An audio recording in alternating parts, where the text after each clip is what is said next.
மாரி செல்வராஜ் குறித்த கேள்வி.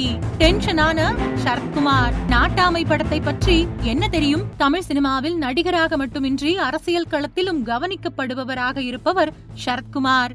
பாஜக கட்சி நிர்வாகியான சரத்குமார் சமீபத்தில் பத்திரிகையாளர்களை சந்தித்தார்.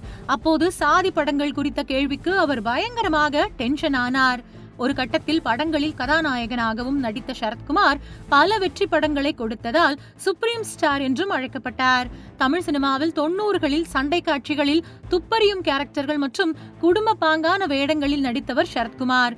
அவர் நடித்த சூரியன், நாட்டாமை, சூரிய வம்சம், நட்புக்காக, ஐயா போன்ற படங்கள் ஃபேமிலி ஆடியன்ஸ் மத்தியில் நல்ல வரவேற்பை பெற்றது. சினிமா, அரசியல் என 2 துறைகளிலும் பயணித்து வரும் சரத்குமார் சமீபத்தில் ஒரு நிகழ்ச்சியில் கலந்து கொண்டார். அப்போது செய்தியாளர்களை சந்தித்த சரத்குமாரிடம் இன்றுள்ள சமத்துவம் பேசும் கால மாற்றத்தில் பைசன் போன்ற படங்கள் வருவது குறித்து கேள்வி கேட்கப்பட்டது. ஒரு காலத்தில் எஜமான், தேவர் மகன், நாட்டாமை போன்ற படங்கள் வந்தது. அதில் சாதிய முரண்பாடுகள் இருந்தாலும் அந்த காலத்தில் மக்கள் அந்த படங்களை ஏற்றுக்கொண்டார்கள். ஆனால் இந்த காலத்தில் மக்கள் அனைவரும் சமம் என்ற நிலைக்கு வந்துவிட்டார்கள். அப்படியான சூழ்நிலையில் பைசன் போன்ற படங்கள் வருகின்றது. இந்த மாற்றத்தை எப்படி பார்க்கிறீர்கள்?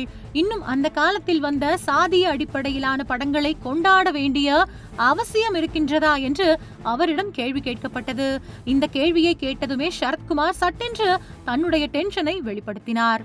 அப்போது அவர் கூறியதாவது, சாதிகளை எப்போதுமே கொண்டாட வேண்டியது இல்லை. ஆனால் மாரி செல்வராஜ் அவரது கருத்துக்களை சொல்கிறார். சில நிகழ்வுகள் நடந்திருப்பதை சுட்டிக்காட்டுவது தவறு என சொல்ல முடியாது. ஆனால் நான் நடித்த நாட்டாமை படம் சாதி படம் என்று சொல்கிறீர்களே, அதில் என்ன சாதி இருந்தது? பஞ்சாயத்து பண்ணுவது சாதியில் வருமா என்று ஆவேசமாக கேள்வி எழுப்பினார். தொடர்ந்து பேசிய நடிகர் சரத்குமார், நாட்டாமை படத்தில் மக்களால் ஏற்றுக்கொள்ளப்பட்ட ஒருவர் தலைவராக, நல்ல தீர்ப்பு வழங்கக்கூடிய மனிதராக வருபவரின் கதை. தேவர் மகன் என்பது அந்த பகுதியில் படம் எடுத்ததால் அப்படி பெயர் வைத்தார்கள்.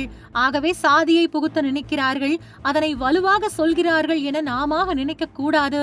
எல்லோரும் மக்களின் பொழுதுபோக்குக்காகத்தான் படம் எடுக்கிறார்கள். எல்லாவற்றையும் குற்றமாக பார்த்தால் யாருமே படமே எடுக்க முடியாது.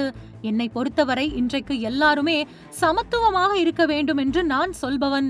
சாதியை பற்றி அழுத்தமாக சொல்ல வேண்டிய அவசியம் இருக்கின்றதா என்று கேட்டால், ஏற்கனவே நடந்த நிகழ்வுகளை அதிக அழுத்தமாக சொல்ல வேண்டிய தேவையில்லை. ஆனால் நடந்ததை நடந்ததாக சொல்ல வேண்டி இருக்கின்றது. நாம் இங்கு ஒற்றுமையாக செயல்பட்டு கொண்டு ஒருங்கிணைந்திருக்கிறோம்.